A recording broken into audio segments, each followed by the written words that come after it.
Good morning. Good morning. Good morning. Happy second day of the week. Happy Tuesday to you all. How are you feeling? Are you feeling good? Come on, get in here. Things are a little bit different this morning. I've been thrown a bit of a curveball, but I'm here for it. And I know you guys are too. I'll just wait till you're all here. I'll wait till some of you get over the line and say hello, say good morning.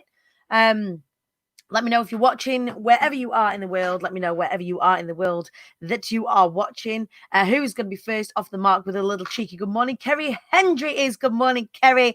How are you? Good morning, Joanne Smith. Hello, darling. Facebook users. So we're streaming into the IATQB Hive, which is my free online community.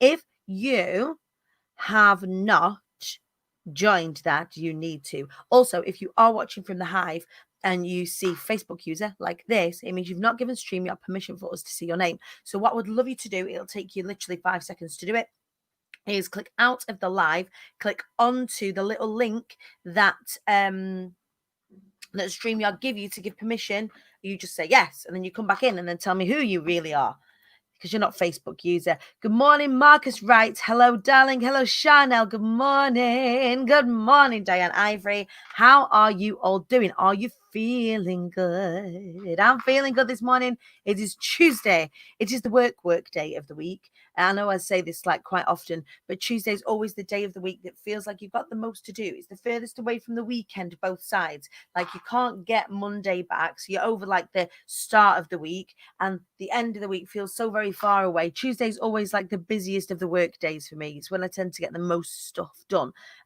Got a super busy diary today, looking after lots of my incredible one-to-one clients, and also lots of my incredible cohort for Be Inspired, which is on the 10th of September. Now then, we're in a bit of a pickle this morning, you lot.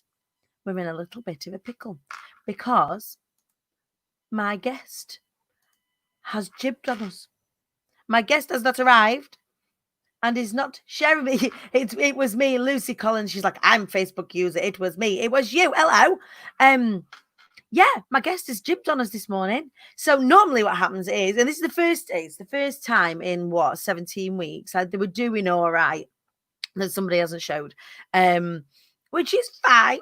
It's fine. It's okay. It's all right. It's cool, really. So for those of you that are new, please let me know if you are new. My name is Danny Wallace, and I am the Queen Bee, fearless leader of the I Am the Queen Bee movement. What I thought I might do this morning is share a little story around why it is that I am the Queen Bee, and also how it is that you are too. I mean, you could be a king bee or a royal bee as well. Like, it's all good. We are an inclusive brand. It's not just about being a queen, but so I thought I'd share a little bit today about how it is that I came to have the I Am the Queen Bee brand, and tell you a little bit more about sort of my story and where I came from and why it is that I do what I do. Because it's something that I always assume that you guys will know about. It's something that I assume that, for the most part, lots of you will have seen me speak. But actually, it's been a long time since I spoke on stage. So, lots of new people have been coming to the show. Lots of new people have been sort of arriving into our world. And I thought, well, do you know what? I might share a little bit of that this morning with you. But before we do, oh my word, I'll jump on. Tracy, I might pull you on in a little bit. But what I thought we'd do anyway is we'll do the shit weather. So have a look outside. Where are you at this morning? Grey and overcast in Preston this morning. It's a bit shit. I'm going to pop it up here. What is life like where you are? Pop your head out the window. Let me know from whence you are watching in the world, and let me know what the weather is doing. Now, I'm not a weather girl. I know, I'm quite aware, but it's a nice connector, isn't it? It's something that the British often talk about. Like, what's the weather doing today? Like, my in-laws live in Kent, and it's the first thing that my mother-in-law always asks me, oh, what's the weather doing where you are? It's like she can't get over the fact that the weather can be different in two parts of the country, which is all kinds of crazy. So yeah, what's the weather doing where you are? It's a bit shit up in Preston this morning. We have 3 weather bees. We've got a rainy bee right here. We've got a scorchy bee if it's sunny where you are. And we've got an it's a bit shit, which is the default setting for the UK. So it's a bit shit where Diane is over in the Norfolk area. Pop that there. It's a bit shit in Cheshire, but it's not actually raining. It's a bit shit.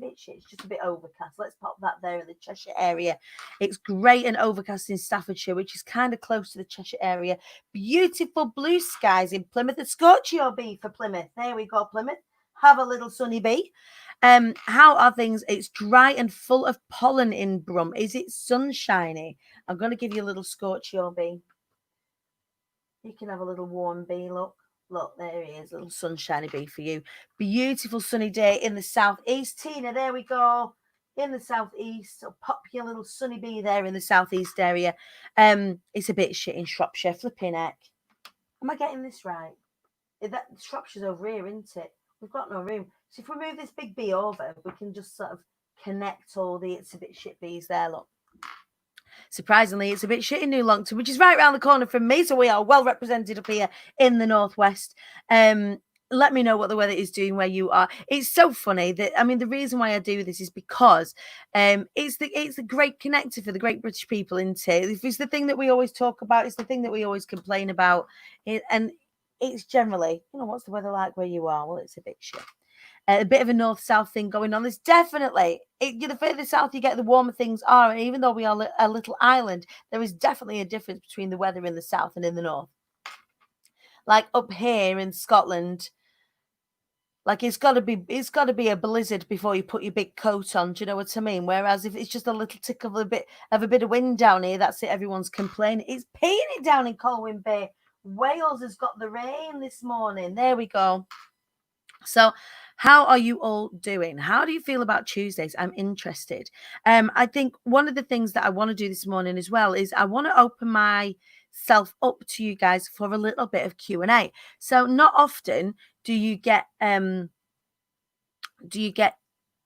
a position where we can have this like to and from and this like Q&A type situation. So I thought I'd do this morning to tell you a little bit more about the I Am the Queen Bee movement, how that came to be.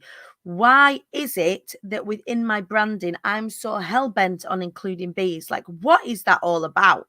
Where did that come from? Does she have an unnatural obsession with bees? Like, where did all this come from? So for those of us that haven't met before, I'm a public speaking coach. And when I say fearless leader of the I Am the Queen Bee movement, the I Am the Queen Bee movement is something that I set up to provide a safe space for people in business to show up, wise up and rise up, to link arms, whatever stage you're at in business. Because for me, when I was just starting out in business, I needed people around me who had success to kind of show me what to do and mentor me. And similarly, those people needed me and my energy to remind them of what it was like when they first started out, that hunger and that excitement, because it's quite easy when you've had success for a period of time to either get complacent or stagnant. So it's quite nice to have a mix of people. So lots of people have different groups where it's business networking to sell your stuff. For us, it's business networking by default. So what we do is we share our challenges in a safe space, regardless of where we're at. We share our successes in a safe space. We ask questions. We have they call the term a hive mind for a reason. If you've got a large network, chances are there is somebody within that network that's gonna know the thing that you want to know. So when people are starting to come across tech, sort of online tech or software that they need, they can go into the IATQB Hive and holler out. If somebody needs financial advice, they can go into the IATQB Hive and holler out and find somebody who is skilled in that area. And not just that, people who are just starting out. So for small businesses, it's really quite difficult when you're starting out to be able to invest huge amounts in different things. So what we do is we provide a sort of a foundation of an area where you can go and collaborate. Sometimes when you're building stuff, and this is something that I did, starting out by doing swapsies with people that are skilled in an area that you require and you are skilled in an area that they require, actually allows you to link arms and collaborate.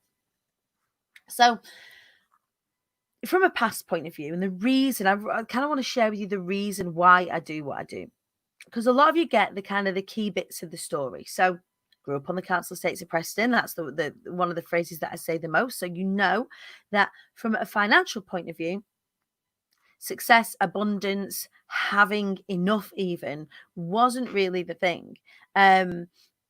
People didn't become affluent. People didn't really break out of that sort of situation for themselves. And it wasn't destitution. It wasn't that. It was this this idea that you got up and you went to work and you came home and you worked hard, and you would, everything that you did was to save up for something. It was to save up for a holiday, and you would work hard for 50 weeks a year so that you could have 2 weeks off from your life. And things like Disneyland, for example, for our family, for someone like me, for someone like us, was something that you had to aspire to win the lottery to do. We couldn't just go to Disneyland. We couldn't just do those nice things. It would always be something that, my mum would say to us, "Oh, I'll take you to Disneyland when we win the lottery." Have you heard that before? That have you ever said it yourselves? "Oh, we'll do that when we win the lottery." Now, your odds of winning the lottery are beyond scary, in that chances are you're probably not going to win the lottery. Like, I don't want to break that to you, but chances are I wasn't going to win the lottery. And it infuriated me. I thought, well, why? Why do I have to wait until chance intervenes for me to be able to do the things that I wanted to do? So travel was one of those things. I really wanted to travel. And my sort of personal existential crisis was that, what if I didn't see everything before I died? Like, I want to go and see the world. Like, the world's big and there's lots of stuff in it, and I want to see it all and experience it all. And I thought, well, the only way that I'm going to be able to travel is to sing. And that's what I did. I started to audition for places, and I started to sing all over the world, had some incredible contracts. And it was an interesting time, because whilst I was a very talented singer, there were lots of issues that I were carrying with me from my chaotic background with my dad. My dad was an alcoholic, a functioning alcoholic, whereby behind closed doors, he was really quite difficult to deal with for us as a whole family, particularly my mum, and we bore witness to it. So I had some real self-worth issues when I entered the foray, which meant that from a very young age, I tried to attach myself to people to help validate me. So for me, when I was 15, I had a boyfriend that was slightly older, and I took the first opportunity to move out, even though it wasn't necessarily 100% safe to do so. When I started traveling, there was a lot of self-sabotage. I had this freedom that I'd never had before, but I didn't know what to do with it all. So I would work really, really hard, but then I would party really, really hard, and the people that would employ me would be infuriated because they could see all of the potential that I had, but I wasn't fulfilling any of that potential because I was partying too hard, or I'd turn in late for work, or it wasn't that I didn't value my opportunity, it's that I didn't value myself. So there was a lot within that time where I had some incredible experiences, and like I say, I sang all over the world, but actually shot myself in the foot a lot of times. There was a lot of self-sabotage that was going on. And it's funny because that's actually brought me to writing the book that I'm writing right now. And I'll tell you a little bit about that later on, because these are the things that when I reflect, I've thought, well, there are ways through this. It's just with a little bit of self-awareness and a little bit of understanding. If I'd have found out some of the things that I know now sooner, I would be in a different position than I am. So I traveled all over the world and came back to the UK, and I've met somebody. And morning, James. Came back to the UK, and I'd met someone. And that someone, I was looking for an anchor. So for me, for my heart, for my self-worth, I wanted somebody to love me. It didn't really matter who that person was. And the person that I chose was probably the most malleable person I could find. Just somebody who was kind, somebody who would love me, and that was my criteria. It didn't really matter if they were ambitious. Didn't really matter if they were aligned. In fact, probably better that they weren't, because then I could look after them. Because that would give me some validity if I was able to look after somebody. And we came back to the UK. Came back to Preston, and we bought a house, and I had a decent job, and we had a baby, and we booked and paid for our wedding. And a couple of weeks after we sent the invites out to our wedding, it was all paid for, it was all done and dusted. He woke up one morning and he just said, "You know what? This isn't for me." And I get it. It wasn't for him. I was kind of steamrolling him into this like 2.4 child situation because I wanted to drop anchor. I wanted stability, and I'd not been able to provide myself with that so far. So it was almost like a husband shaped hole that I wanted to fill. It didn't really matter who that person was, bless him.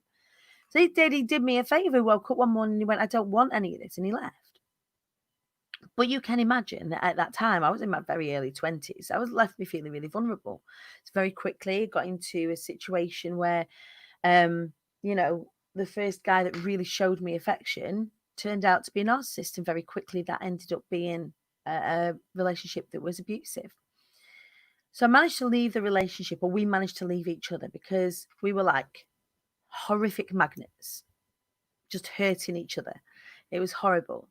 So we managed to leave the relationship, but in leaving the relationship, it left me on my own with a mortgage and 2 small children. So we ended up quite quickly becoming homeless. And I'm getting somewhere with this, by the way, you guys. Like, I'm telling this story, the kind of potted version of this story, for a reason. So we became homeless, and we were sofa surfing, and was very lucky at the time that we had, you know, family and friends that could look after us.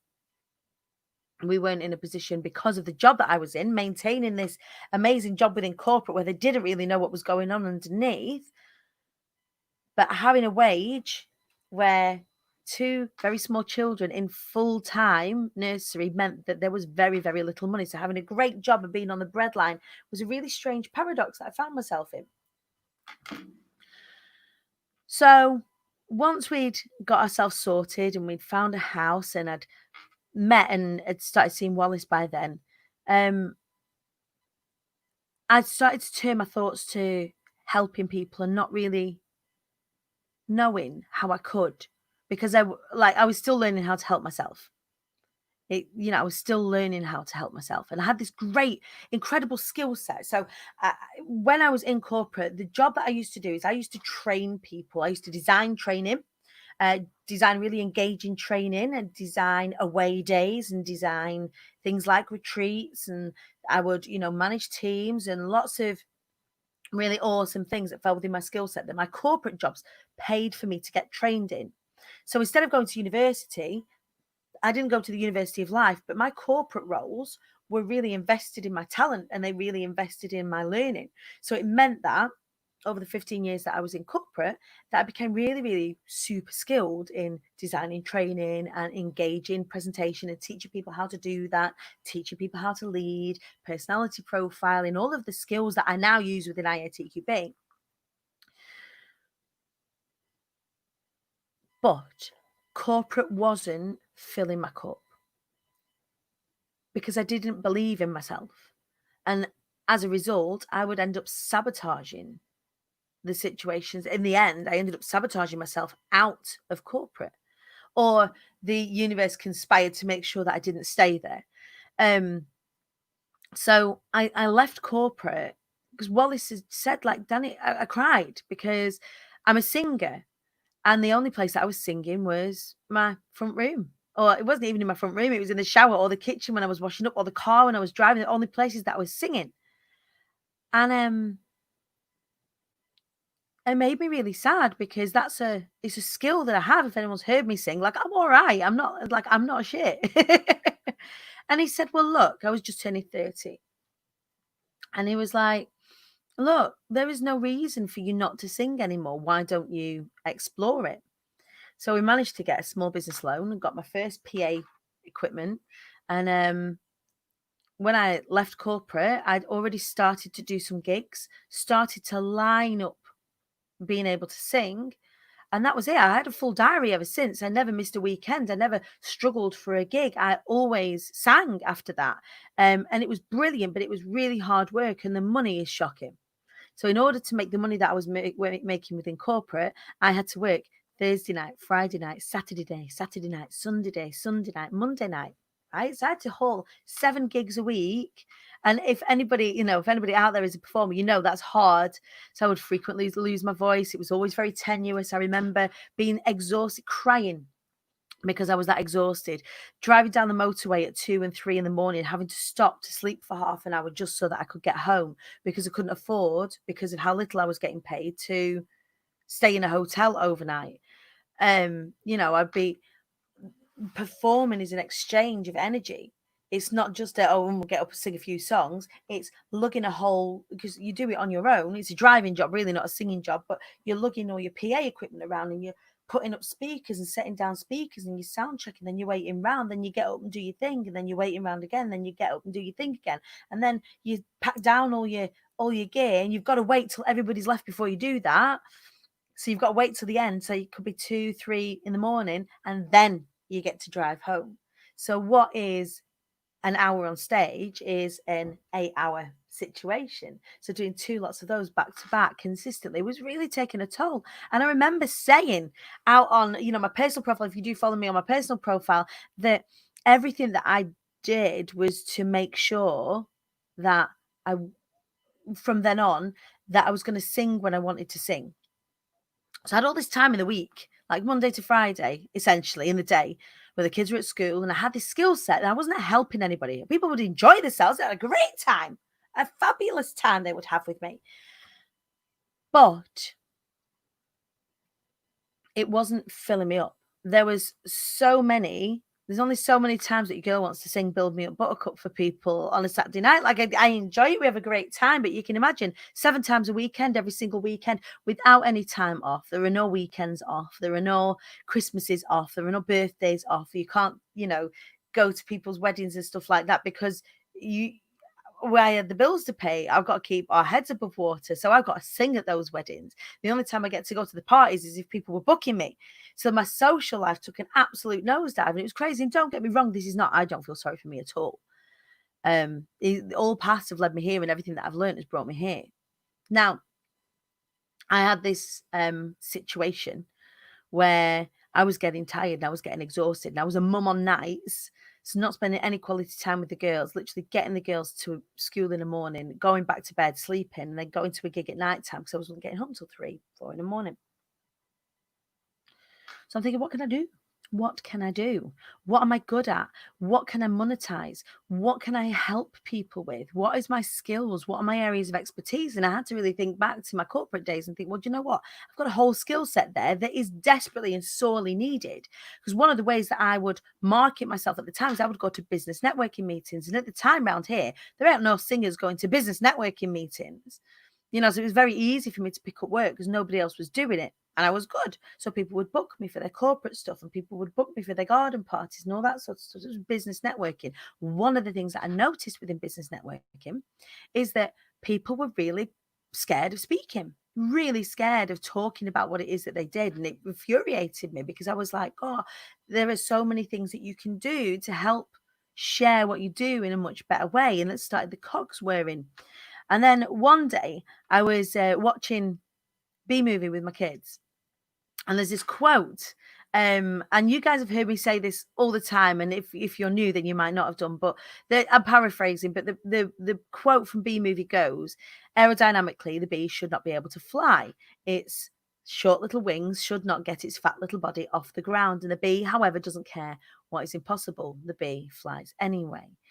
So I was like clutching my pearls. I was like, that's it. If I can help show people that they get to choose to fly anyway, just like I'm doing after everything that I've come through, everywhere that I've been, all of the pain that I've been through, if I still get to choose to fly anyway, then that's what I want to help people with. So that's what I set about doing. So I thought, well, how am I going to do this? I mean, I like bees. I've always liked bees, but bees do some incredible things, some really cool things that actually lend itself to the world of business. So I'm sorry if you've heard this before, but I'm quite aware that I've never really told this story in its entirety on my business page, so I might as well whilst we're here. So bees do some awesome things that really lend itself. And one of them I shared with you a few weeks ago with a big festoon. Now, bees, whenever they are building something new, link arms, they lace arms together to show the other bees where to build to. And I was like, I want to create a movement of people that do that, who link arms together to help show the people that want to where to build to. People who link arms together to create allegiances and alliances so that they can build each other up. Being a feminist the way that I am, I wanted a safe space, particularly for women, or if you identify as a woman, or for anybody that's femme out there. Not because I don't like men, by the way, but because we've had a bit of a shitty rap in terms of how we behave. As a from outsiders looking in, you know, how many times have you heard, oh, you know, women's groups are bitchy, or, you know, I don't like being in women's groups. Yeah, I get that so often.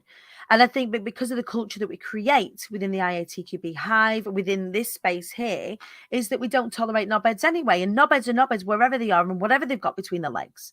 So if you go and create a space where you don't tolerate knobheads, then you've just got a really safe space. And I think that that's what we created with the I Am the Queen Bee movement. So they festoon, they link arms. The other thing that they do is they do this. Have you heard of this? The waggle dance. So bees, via medium of dance, will go and find flowers that have got like all the good pollen, and then go back to the hive and tell the other bees where that pollen is. And that is the mentality I want to have with anybody that's surrounding themselves with me, is that there is definitely enough to go around. There are 7.5 billion people in the world. And however much I'd like to think I could, I can't service them all, and you can't service them all. And, you know, the person next to you can't service them all, because pretty much not everyone's going to like you, which is a hard pill to swallow. But if you have trusted others that deliver in a different way, if you've got trusted others that do the thing that you do, that actually when you come to the person who doesn't think you're the ripest, juiciest peach in the world, you can actually say, you want to go and check out this person here. They're probably more your style. Then you're sat next to somebody who's doing the same thing that you are, and you're no longer in competition. You're rising up together. You're helping each other with your areas of skills and expertise, even if you're in the same field. I don't get scared when there are other public speaking coaches out there. I'm very, very, very, very good friends with some incredible public speaking coaches. You know, there's my mentor, Brad Burton, has a workshop called Be a Better Speaker, which is incredible. There's, you know, the fabulous Nat Skywalker. Isn't that a wonderful name, by the way? Who is a speaker coach, and she focuses on corporate. These are my people, my friends, who, when I'm at capacity, I'm able to say, go and see my friend over here, because they're kick ass. There is room at the top for everybody. There is room and abundance for everybody. And that's the misconception and the scarce mentality, this bitchy situation that often comes from female environments, comes from this lack mentality, this generational lack mentality, that there's only a few jobs. Like if you look at corporate, there's only a few jobs that women can get. You've got to really fight and grind for those as well, which is why you get lots of people stepping on people when you're in the corporate spot. Whereas actually when you're out here in the entrepreneurial space, you can breathe a little bit and say, do you know what?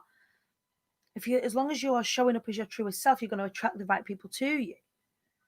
So creating the IATQB hive was really important, that, you know, we could waggle dance and we could festoon and we could do all those incredible things that bees do. They do, you know, if a bee gets honey dipped, so if a bee falls in the honey, the rest of the bees clean that bee up and send that bee on their way. There's an incredible video about that, just knocking around on YouTube, where, you know, a beekeeper accidentally knocks a bee into some of the honey it's collecting, and the bees like clean this bee up and support this bee, and it's just amazing what they do.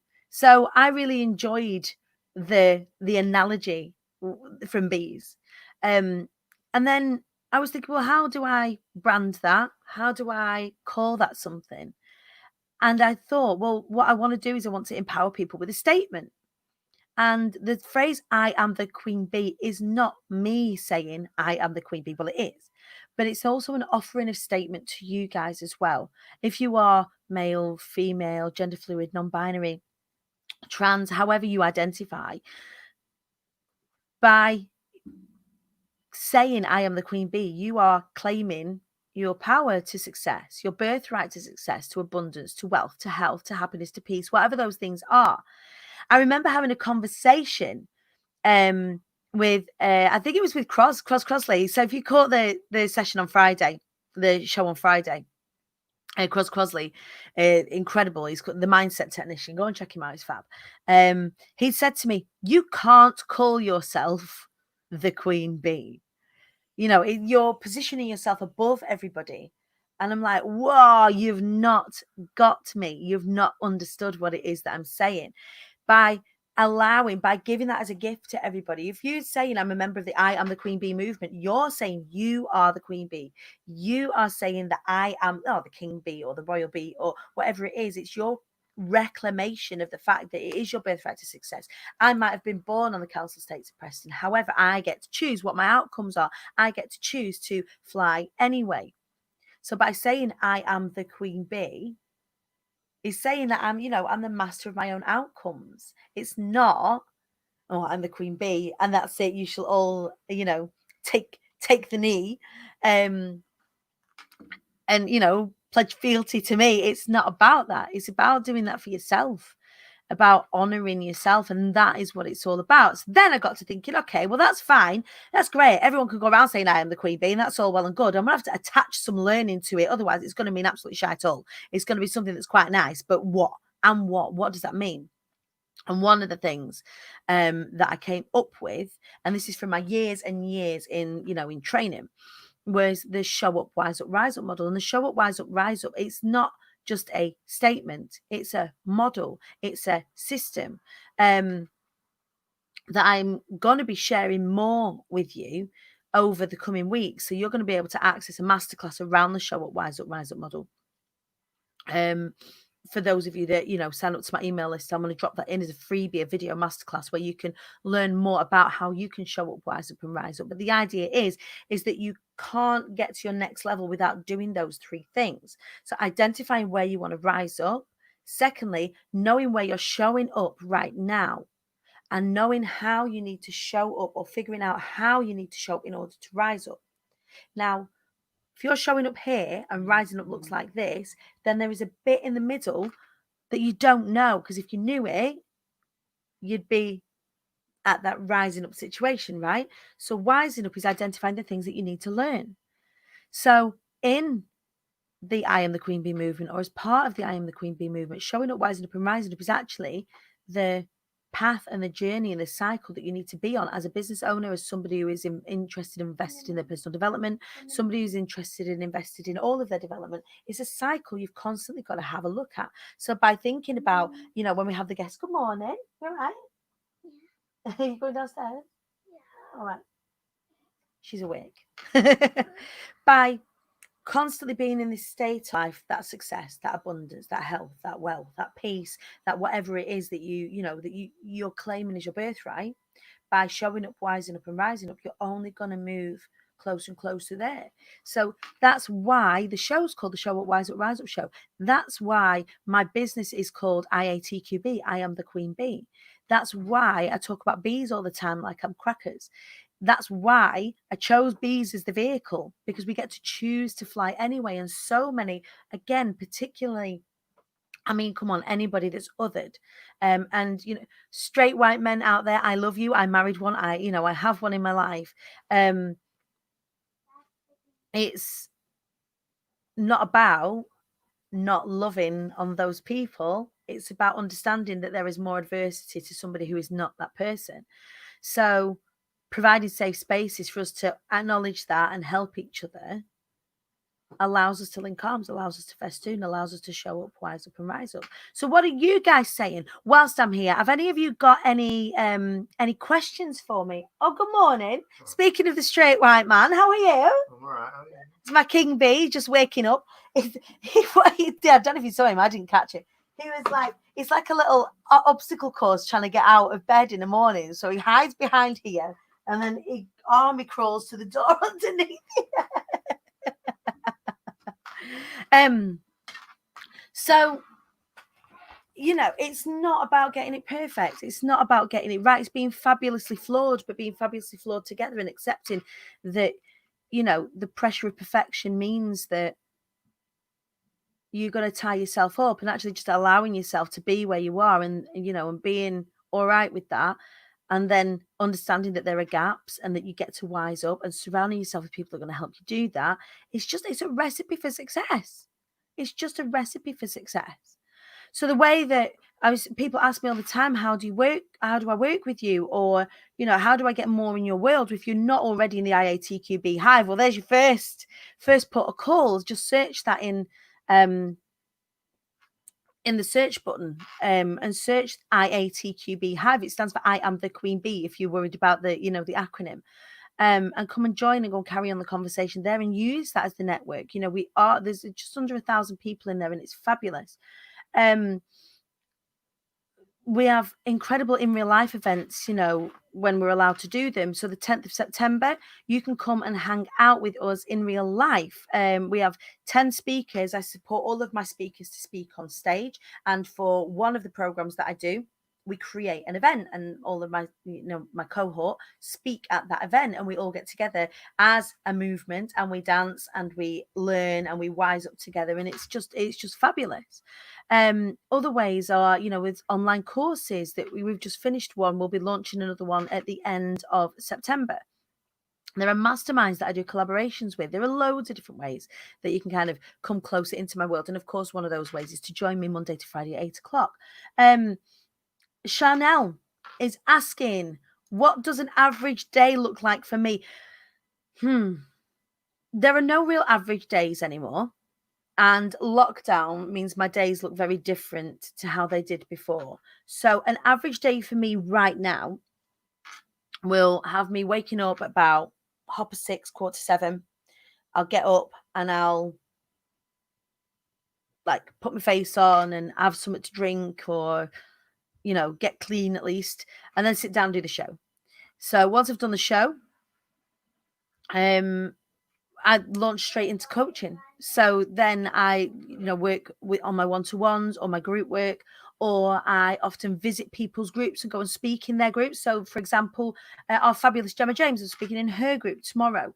You know, people will ask me to speak within their memberships, or they will ask me to create workshops or video workshops. So my day is often spent either coaching people or creating content for people, to help them learn how to speak.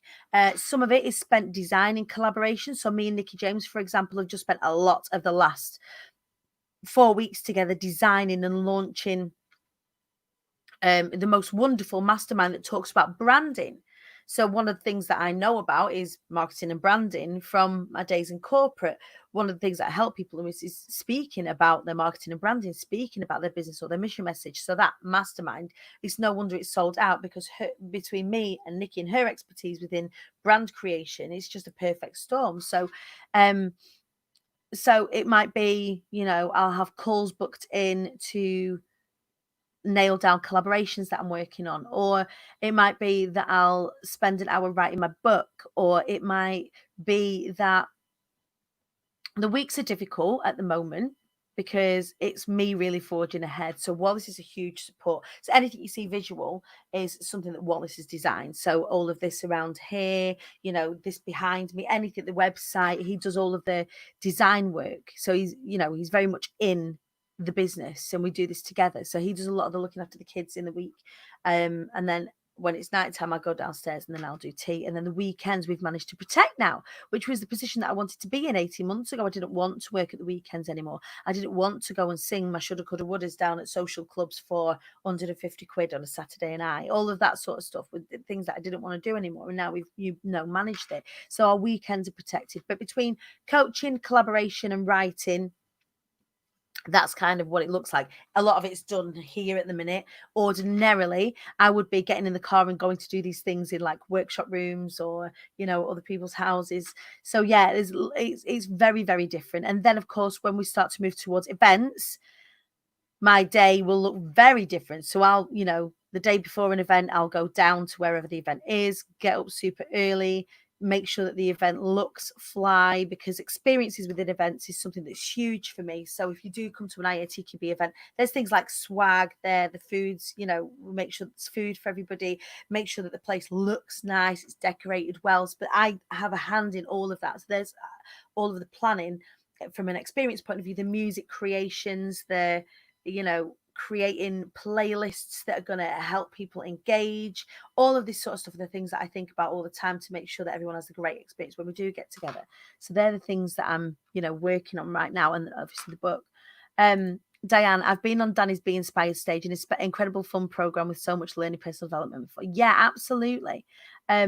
Vicky's asking me what excites me most about the future. Two things excite me about the future. One is we are now officially, so for those that have been following me for a long time know that the house that I'm living in now is the house that when I was homeless we had to move into, so we had no choice. And for the past 8 years we've been trying to get ourselves sorted, trying to get ourselves like financially back on track and saving up deposits and things like that, so that we can actually, by having our credit scores in a position where a mortgage lender will look at us. And we are now officially just in that position, and we will be in September. So it means that we can actually look at buying our own house, which is just insane. So I'm looking forward to getting us out of this small room. So I will have an office instead of in the bedroom. I will be able to go out to work, even if it's just in a converted garage. We'll have space for the kids where they can all have their own rooms, more than one toilet in the house, and a living room where we're not all on top of each other. It's storage space. We can have a crap room where we just put all the crap in and shut the door on all the crap in the room, and we can have a tidy house. So we're just in the middle of getting that, of leveling up that as a family. So that's really exciting. The other thing that I'm really, really, really excited about, I haven't spoke about it too much, but it's launching the charitable foundation off of the side of IATQB. So we have loads of incredible stuff coming up from a movement point of view. So we've got Be Inspired is happening. There'll be some workshops that happen over the summer. There's loads of fabulous stuff going on. There's a book. So I'm writing Show Up, Rise Up, Confessions of a Former Serial Self-Saboteur. It's going to be launched on the week of the 7th of November. So we'll have a big VIP launch for that. But during that time, we will be officially launching the Fly Anyway Foundation, which is going to be the charitable leg of IATQB, where we're going to help survivors of domestic abuse create businesses. So I will have like a raft of experts. I will have a raft of people who are able to help, and then survivors will be able to apply to the foundation for things like grants, so that they can get the very best in business mentoring, so that they can get the very best in business advice or business services that they might not be able to afford when they were first starting out. So say, for example, they need branding photography, then they'll be able to apply for a grant to work with an incredible brand photographer. If they need business strategy, they will be able to apply for a grant so that they will be able to access a business strategist. So not only will they be able to, say if I don't know, it depends how well it goes, but it's having a raft of experts that survivors will be able to access for a period of time, so they can get mentorship, so that they can build their businesses, to empower them to build their businesses in a way that I did. I went to seek out how to build a business after I'd come kind of through my survival period. So I'd done the healing, so to speak. I wasn't in danger anymore, and I had the fire in my belly, but I really want to be able to give back in that way. So that way, I will be able to work with essentially high ticket clients who pay me a lot of money for my direct one-to-one time, but I'll also be able to give back as well. And I really wanted that abundant situation where I wasn't trading so much of my time for money, and I was providing excellent, ways to learn, and my methods can be accessed, or will be able to be accessed, like in an evergreen situation where you can like go on Teachable or something like that, and you can go and be heard that way, or you can do it in an interactive way, or you can do it in real life. And there's lots of ways that you can access my teachings that aren't just me directly delivering. And then I can do all the things that I want to do that are creative, like this show, this little telly show. So yeah, that's what I think. That I say, I think I'm excited about the book. I'm excited about the house for the family. I'm super excited to get the girls back to school because they really need it. And I'm really excited about launching the Fly Anyway Foundation. And we're just doing all the background work at that. And we're, working with Survivor at the moment with regards to that model, which is really, really exciting. We get to share that with you guys a little bit later on this year. So lots to look forward to, lots and lots and lots to look forward to. And then next year, I'll be collaborating again with Nikki James on the Rockstar Mastermind Level Up. And also I'll be doing a really, really cool collaboration with Abigail Horn that you guys will be able to get involved with. That's going to be destination based. So we're going to be looking at some really, really cool speaking and writing retreats next year that you guys are going to be able to get involved with, like super luxury, awesome writing retreats and speaking retreats where you can like build your assets with us in a little like container, a little really cool environment. So we're just fleshing all that out, ready for next year for you guys. So loads of things to look forward to, loads and loads and loads of things to look forward to. Anyone else got any questions while you're here? Anyone else want to jump on and say hiya?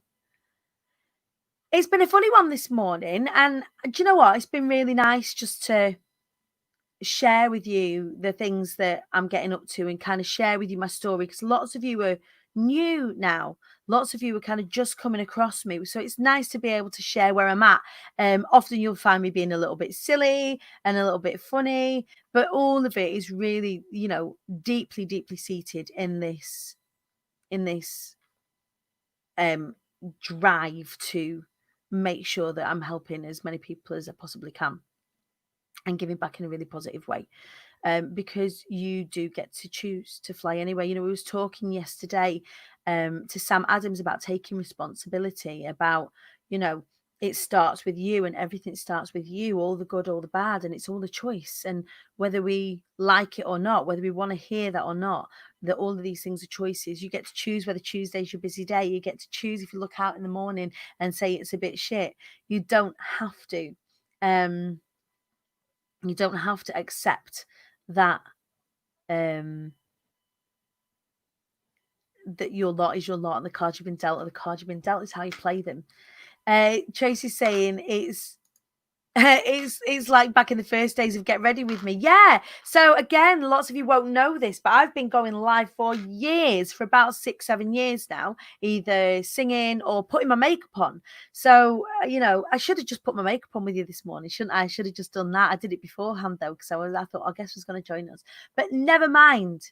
It's been fab just to hear your story as one show. Thank you so much. I really hope that all of my guests turn up from now on, because you don't want to just keep hearing that story every time I'm sat here on my own. But if they do, there are always things we could talk about, and there are always things. And I think next time, if touch wood that happens again, I might just say to who wants to jump on. So always be ready, just in case you get an opportunity to kind of jump on impromptu. I am looking for people to come and be interviewed by me of a morning. Doesn't matter where you are in business or personal development. If you've just got a really cool story, or you just want to come on and have a chat and get ready for the day with me, please do let me know, and I will send you the link. And you can come and join us on the Show Up, Wise Up, Rise Up show, where we indeed show up, wise up, and rise up together. Thank you for linking arms with me this morning. Thank you for staying with me. Thank you for sharing this little bit of breakfast time. We are gonna have a show tomorrow. We will have a show tomorrow. Tomorrow we have a fabulous Beverly Footy is going to be joining us.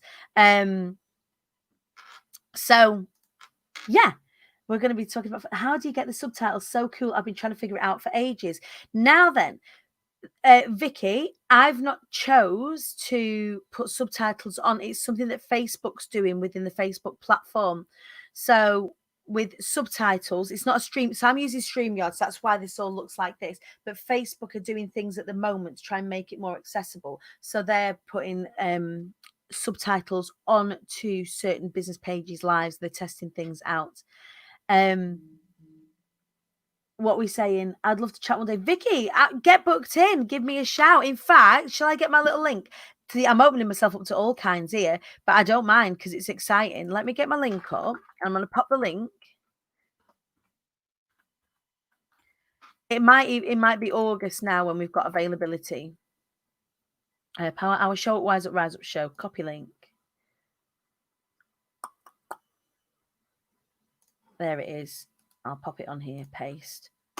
So if you have already been on the show, please refrain just for now, because there'll be plenty of opportunity for you guys a little bit later on in the year as well. So remember, we've only been going a couple of months. So if you have already been on the show, please hang back and let some other people have an opportunity. And then later on in the year, if you have been on the show, then we'll open it up to revisits.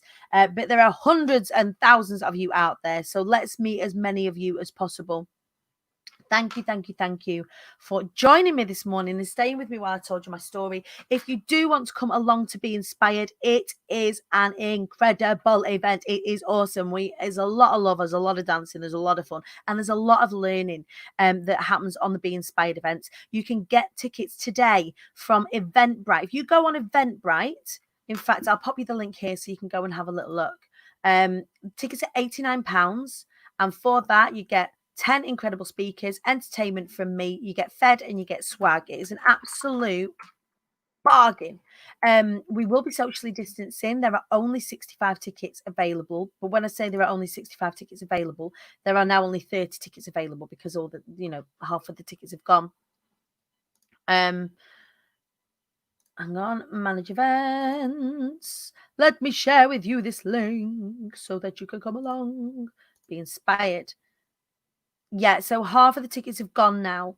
So if you do want to come along on the 10th of September, we will be socially distanced. That's why we're only having 65 people. However, when we don't have to socially distance next year, paste. There we go. When we don't have to social distance next year, we want to make it a whopper. So yeah, 65 people, half of the tickets have gone. If you do want to come along to be inspired, make sure you get your ticket. Everybody's ticket money is absolutely safe. So if you secure your ticket and then it gets postponed, we will either postpone it or give everyone an immediate refund. So it's not an issue. It's not like once you paid your ticket money, that's it. It's all gone. Everyone is super, super protected. So make sure that you get your ticket, secure your space. If you feel safe to do so, we will look after you, I promise. And in the meantime, make sure, if you haven't already, join the IATQ Hive or follow me across the socials on Instagram at the Queen Bee Danny, where I share some bits and pieces of what I'm getting up to in my day there as well. So if you don't already follow me at the Queen Bee Danny, do. And that's it. That's it for today. Please join me and Beverly Futia tomorrow. We're going to be talking about weddings and mindsets and coaching within the wedding industry. Super excited to share her with you. She is fabulous. She's one of my graduates. She's spoken on the Be Inspired stage before. And I will see you bright and breezy for Hump Day tomorrow, 8 o'clock, the show at Wise Up Rise Up Show. Thank you for joining me, everybody. You're incredible. I love you.